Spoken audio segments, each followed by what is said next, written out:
বন্ধুরা, পুষ্পা কিচেনে সবাইকে স্বাগত। এবারে চলে এসেছি আর একটা নতুন রেসিপি নিয়ে, হান্ডি মাটন। এখানে মাটির হাঁড়িতে আমি রান্না করছি। এখানে প্রথমে কড়াই বসিয়ে দিয়েছি, কড়াইয়ে তেলও দিয়ে দিয়েছি। এবারে দিয়ে দিয়েছি দুটো শুকনো লঙ্কা, গোটা গরম মশলা। এবারে দিলাম দুটো তেজপাতা। এবারে ফোড়নটা হোক, আগে ফোড়নটা লাল লাল হবে। পুরো রেসিপিটা আমার সঙ্গে দেখতে থাকো, তোমরা সঙ্গে থাকো, পাশে থেকো, ভিডিওটা স্কিপ না করে দেখতে থাকো। সম্পূর্ণ রান্নাটাই হবে মাটির হাঁড়িতে। এবারে আমি যেই ফোড়নটা দিয়েছি, এই ফোড়নটা হয়ে গেলে আমি কড়াইটা নামিয়ে রাখবো, রেখে তেলটা ঠান্ডা হতে দেব। এবারে দেখো আমি সব ইনগ্রিডিয়েন্টসগুলো তোমাদের দেখাচ্ছি। এখানে পেঁয়াজ দিয়েছি 1 বাটি মতন, তারপরে দিয়ে দিচ্ছি পরিমাণ মতন মশলা। এখানে দিয়েছি আদা বাটা, টমেটো পেস্ট, সব দিয়ে দিচ্ছি, লঙ্কা বাটা। এবারে আবার কালারের জন্য দিয়ে দিয়েছি কিছুটা কাশ্মীরি লাল লঙ্কার গুঁড়ো, ধনে গুঁড়ো, জিরে গুঁড়ো। এবারে দিয়ে দিলাম কিছুটা পরিমাণে তেল। এবারে সুন্দর করে এটাকে মেখে নেব। দেখো সুন্দর করে মেখে নিচ্ছি। এবারে একে একে দিয়ে দেব মাটনগুলো। এবারে এটাকে দিয়েও সুন্দর করে মেখে নেব।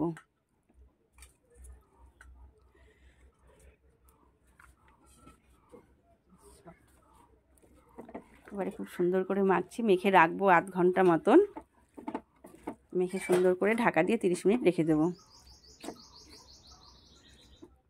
এবারে দিয়ে দেবো ফেটিয়ে রেখেছি টক দই, টক দইটা দিয়ে দেব। আবারও মেখে নেব সুন্দর করে।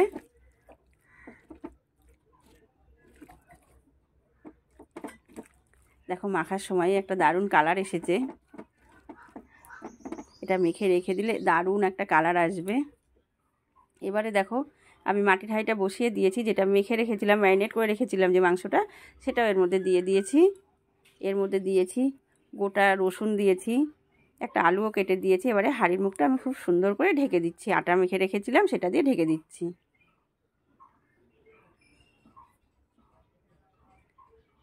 দেখো খুব সুন্দর করে ঢেকে দিচ্ছি।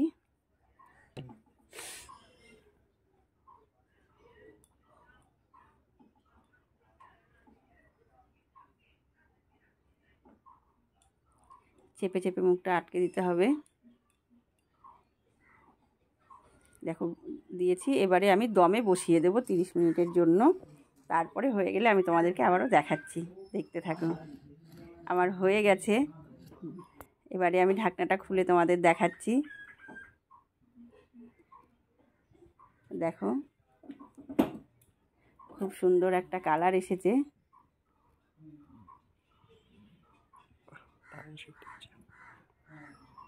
আমার রেডি হয়ে গেছে হান্ডি মাটন। আমার এই রেসিপিগুলো তোমাদের কেমন লাগছে অবশ্যই কমেন্ট করে জানিও। যারা আমার চ্যানেলটা নতুন দেখছো, সাবস্ক্রাইব করো, শেয়ার করো, সঙ্গে থেকো, পাশে থেকো।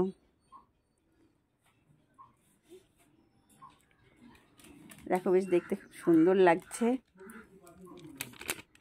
উপর থেকে আমি দিয়ে দিলাম গরম মশলা। এবারে আমি গরম গরম ভাতের সঙ্গে পরিবেশন করব।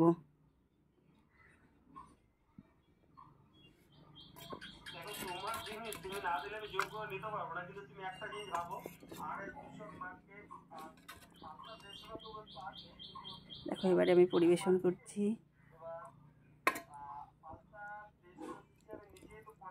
এত সুন্দর হয়েছে, তোমরা অবশ্যই বাড়িতে ট্রাই করো, কমেন্ট করে জানিও আমাকে।